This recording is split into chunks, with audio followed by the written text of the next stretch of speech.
IPL హిస్టరీలోనే one of the most successful teams అయిన Chennai versus Mumbai మధ్య ఆదివారం సాయంత్రం 7:30 మ్యాచ్ అయితే స్టార్ట్ కాబోతుంది. మీ అందరికి తెలిసిందే ఈ రెండు టీంలు ఎలాంటి ఇన్నింగ్స్ అయితే ఆడగలవో, వీళ్ళిద్దరు కెపాసిటీ ఏంటో మీ అందరికి తెలిసిందే. వీళ్ళు ఇప్పటికే 5 కప్పులు గెలిచి one of the most successful టీమ్స్గా నిలిచారు ఐపీఎల్లోనే. సో వీళ్ళిద్దరి మధ్య మ్యాచ్ అంటే ఒక క్లాస్గా పరిగణిస్తారు. సో ఈ మ్యాచ్ కూడా ఒక హై వోల్టేజ్ మ్యాచ్ అయితే చూడొచ్చని నేనైతే అనుకున్నా. మీరేమనుకున్నా కింద కామెంట్ చేయండి. అందులోనే ఇది ఐపీఎల్ సీజన్ స్టార్టింగ్లోనే థర్డ్ మ్యాచ్ కాబట్టి చాలా హోరీగా జరిగే అవకాశం ఉంటుంది. ప్రతి ఒక్కరు ఈ మ్యాచ్ అయితే చూస్తారు. సో ఒకసారి హిట్ రికార్డు విషయానికి వస్తే టోటల్గా 37 మ్యాచ్లు జరిగితే సిఎస్కే అయితే 17 మ్యాచ్లో గెలవడం జరిగింది. ఇక ముంబై 20 మ్యాచ్ల్లో గెలవడం జరిగింది. ఇక పిచ్ రిపోర్ట్ విషయానికి వస్తే ఇది చెన్నై చపాక్ స్టేడియంలో ఆడబోతున్నారు. సో ఈ గ్రౌండ్ అంతా మనందరికి తెలిసిందే. ఒకప్పుడు ఘాట్ రోడ్గా ఉన్నది, ఇప్పుడు లాస్ట్ ఇయర్ ఇది హైవే రోడ్గా మారింది. ఒకప్పుడైతే స్పిన్నర్స్కి అయితే చాలా హెల్ప్ దొరుకుతూ స్పిన్నర్స్నే మ్యాచ్ విన్నర్స్గా చేస్తున్నారు ఈ గ్రౌండ్లో. సో లాస్ట్ టైం అయితే ఈ గ్రౌండ్లో హైయెస్ట్ టోటల్ చూసాం. సో ఈ సంవత్సరం అలా ఉంటుందో లేదో పెద్ద క్వశ్చన్ మార్క్ అని చెప్పుకోవచ్చు. మెయిన్లీ ఇది సీజన్ స్టార్టింగ్ కాబట్టి డెఫినెట్గా మనమైతే ఘాట్ రోడ్ని ఎక్స్పెక్ట్ చేయొచ్చు. ఒక హైవే రోడ్ని అయితే మనమైతే డెఫినెట్గా ఎక్స్పెక్ట్ చేయలేము. సో ఈ మ్యాచ్ అయితే స్పిన్నర్స్కి అయితే బాగా అనుకూలించే అవకాశం ఉంటుంది. సో డెఫినెట్గా టాస్ గెలిచిన కెప్టెన్ డెఫినెట్గా చేజింగ్ తీసుకోవడానికి ఇష్టపడతారు. ఎందుకంటే చేజింగ్ చేయడంలో డ్యూ ఉంటుంది కాబట్టి వాళ్ళకైతే చేజింగ్ తీసుకుంటారు. సో ఒకసారి గ్రౌండ్ స్టార్ట్ చూసుకుంటే టోటల్గా 86 మ్యాచ్లు జరిగితే బ్యాటింగ్ ఫస్ట్ చేసినప్పుడు 50 మ్యాచ్లు గెలిచారు, సెకండ్ చేసేటప్పుడు 36 మ్యాచ్లు గెలిచారు. సో హైయెస్ట్ స్కోర్ చూసుకున్న 240. ఇక సిఎస్కే టీం విషయానికి వస్తే one of the most successful in there home ground అని చెప్పుకోవచ్చు. వాళ్ళైతే ఎప్పుడైనా చపాక్ స్టేడియంలో మ్యాచ్ ఆడుతున్నారంటే డెఫినెట్గా వాళ్ళైతే 99% వాళ్ళ టీం ఎఫర్ట్స్ పెట్టి వాళ్ళైతే మ్యాచ్ గెలిచేస్తుంటారు. అందులోనూ వాళ్ళ టీం ఎప్పుడు స్పిన్నర్స్ వాళ్ళని మంచి టార్గెట్ చేస్తూ వాళ్ళైతే కొనుక్కోవడం వల్ల వాళ్ళకి స్పిన్ అటాక్ ఎప్పుడు స్ట్రాంగ్గా ఉంటుంది. సో మనందరికి తెలిసిందే జడేజా, అశ్విన్, అలాగే ఈసారి నూర్ అహ్మద్ వచ్చారు కాబట్టి డెఫినెట్గా వాళ్ళ టీం అయితే చాలా స్ట్రాంగ్ ఉంది. మంచి స్పిన్ అటాక్ అయితే ఉందని చెప్పుకోవచ్చు. సో వాళ్ళైతే ఈ మ్యాచ్లో గెలుస్తారో లేదో చూడాలి. మెయిన్లీ ఇది వాళ్ళకు హోమ్ గ్రౌండ్ కాబట్టి ఎలాంటి ఫలితమైనా మనం చూడొచ్చు. Most probably Chennai super Kings ఈ మ్యాచ్ గెలిచే అవకాశం ఉంటుందా లేదా మీరు చెప్పండి. నేను వీడియో చివరిలో అయితే నేనైతే ఏ టీం గెలుస్తుందో చెప్తాను.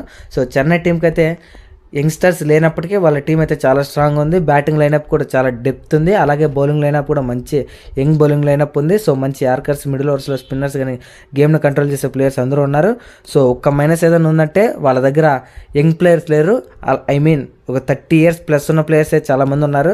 సో ఈ ప్లేయర్స్నే వాళ్ళు తరతరాలుగా అయితే కప్పులు గెలుచుకుంటూ వచ్చారు, మనందరికి తెలిసిందే. సో చెన్నై టీంని మనం ఎప్పటికే తక్కువ అంచనా వేసేదానికి లేదు. సో వాళ్ళ వెనక మాస్టర్ మైండ్ ధోని ఉన్నాడు, అలాగే రుతురాజ్కి ఎక్కువ కన్సిస్టెంట్ ప్లేయర్ అయితే ఉన్నాడు కాబట్టి వాళ్ళకైతే భయం లేదని చెప్పుకోవచ్చు మ్యాచ్ గెలవడంలో. సో ఒకసారి ప్లేయింగ్ 11 చూసుకుంటే సో వాళ్ళకైతే ఓపెనర్స్గా రుతురాజ్ గైక్వాడ్ వాళ్ళ కెప్టెన్, అలాగే డివాన్ కాన్వే ఆడే అవకాశం ఉంటుంది. నేనైతే డివాన్ కాన్వేనే ఆడతాడనుకుంటున్నా, రచిన్ రవీంద్ర ఆడకపోవచ్చు. ఇక నెంబర్ 3లో రాహుల్ త్రిపాఠి, నెంబర్ 4లో శివం దూబే, నెంబర్ 5లో శామ్ కరణ్, నెంబర్ 6లో విజయ్ శంకర్, నెంబర్ 7లో రవీంద్ర జడేజా, నెంబర్ 8లో ఎంఎస్ ధోని, నెంబర్ 9లో రవి అశ్విన్, ఇక నెంబర్ 10లో నూర్ అహ్మద్, నెంబర్ 11లో అంజుల్ కాంబోజ్ కానీ ఖలీల్ అహ్మద్ కానీ, ఇక నెంబర్ 12లో పతిరానా ఇంపాక్ట్ ప్లేయర్గా పతిరానా వచ్చే అవకాశం ఉంటుంది. సో మీ అందరూ చూస్తున్నారుగా టీం ఎంత స్ట్రాంగ్గా ఉందో. వాళ్ళ దగ్గర యంగ్ బ్యాట్స్మెన్స్ లేనప్పటికీ వాళ్ళ దగ్గర అయితే చాలా మంచి టీం అయితే ఉందని చెప్పుకోవచ్చు. ఇక ముంబై టీం విషయానికి వస్తే వాళ్ళకైతే బిగ్గెస్ట్ నెగిటివ్స్ ఏంటన్నా ఉన్నాయంటే ఈ మ్యాచ్కి వాళ్ళ హార్దిక్ పాండ్యా అయితే వాళ్ళ కెప్టెన్ అయితే ఆడట్లేదు. ఎందుకంటే అతనైతే స్లోవర్ రేట్గా ఈ మ్యాచ్కి అయితే బ్యాన్ అవ్వడం జరిగింది. అలాగే ఇంకొకటి బిగ్గెస్ట్ నెగిటివ్ ఏంటంటే జస్ప్రీత్ బుమ్రా అయితే ఆడే అవకాశం లేదు. అతనైతే ఫస్ట్ 5 మ్యాచెస్కి ఆడే అవకాశం లేదని మనకైతే అఫీషియల్గా రావడం జరిగింది. సో అతనైతే ఈ మ్యాచ్లో కూడా ఉన్నాడు. సో అందులోనే ఈ మ్యాచ్ వాళ్ళకి ఫస్ట్ మ్యాచ్ ఎప్పుడు గెలవరు కాబట్టి సో వాళ్ళైతే ఈ మ్యాచ్లో మంచి యంగ్స్టర్స్ని అయితే ఛాన్స్ ఇచ్చి ఈ మ్యాచ్లో మంచిగా ఆడే అవకాశం ఉంటుంది నేనైతే అనుకున్నా. మీరేమనుకున్నా కింద కామెంట్ చేయండి. సో ముంబై టీం అయితే ఎప్పుడు ఫస్ట్ మ్యాచ్ ఇంతవరకు ఎప్పుడు గెలవలేదు. సో ఈరోజు ఈ మ్యాచ్ గెలుస్తుందా లేదా పెద్ద క్వశ్చన్ మార్క్ అని చెప్పుకోవచ్చు. మీరేమనుకున్న కింద కామెంట్ చేయండి. సో నాకు తెలిసినంత వరకు వాళ్ళు ఈ ఫస్ట్ మ్యాచ్లో బాగా కాంపిటీషన్ ఇస్తే వాళ్ళైతే గెలిచే అవకాశం ఉంటుంది నేను అనుకున్నాను. ఎందుకంటే ఈ ప్లేయర్స్ ఉన్నప్పటికీ వాళ్ళైతే ఎప్పుడు గెలిచి చూస్తున్నారుగా ఎలాంటి ప్లేయర్స్ ఉన్నారో వాళ్ళ దగ్గర. సో బౌలింగ్ అటాక్ కానీ బ్యాటింగ్ అటాక్ కానీ ఎక్సలెంట్ ఉంది. సో వాళ్ళ దగ్గర అయితే నెంబర్ 12 వరకు వాళ్ళ దగ్గర అయితే బ్యాటింగ్ లైనప్ ఉందని చెప్పుకోవచ్చు. ఇంపాక్ట్ ప్లేయర్గా ఒక బ్యాట్స్మెన్ తెచ్చుకుంటారు. అలాగే వాళ్ళ దగ్గర నెంబర్ 11 ప్లేయర్ దాకా ప్రతి ఒక్కరూ 6-4 కొట్టే ఎబిలిటీ ఉన్న ప్లేయర్సే ఉన్నారు. సో మనమైతే డెఫినెట్గా ముంబై నుంచి ఒక అన్ఎక్స్పెక్టెడ్ పర్ఫార్మెన్స్ అయితే మనం డెఫినెట్గా ఎక్స్పెక్ట్ చేయొచ్చు అనుకోవచ్చు.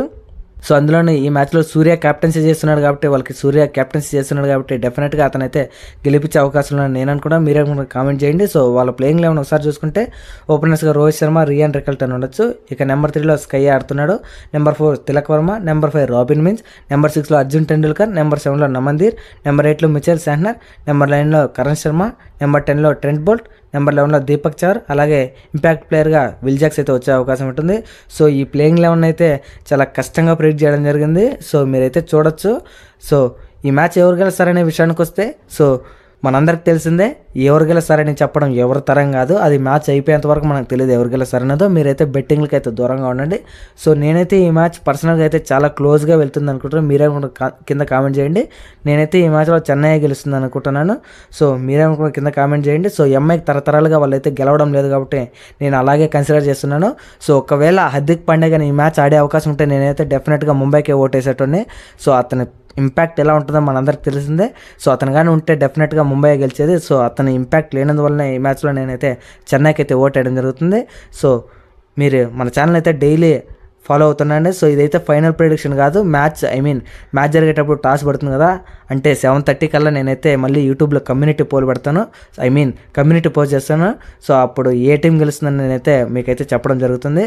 సో టాస్ వేసిన తర్వాత నేనైతే చెప్తాను. మన ఛానల్ అయితే సబ్స్క్రైబ్ చేసుకోండి. సబ్స్క్రైబ్ చేసుకుంటే నేనైతే కమ్యూనిటీ పోస్ట్ పెడతాను, మీకైతే రావడం జరుగుతుంది. సో అప్పుడు మీరు చూసి ఏ మ్యాచ్ గెలుస్తుందో మీకైతే తెలుసుకోవచ్చు.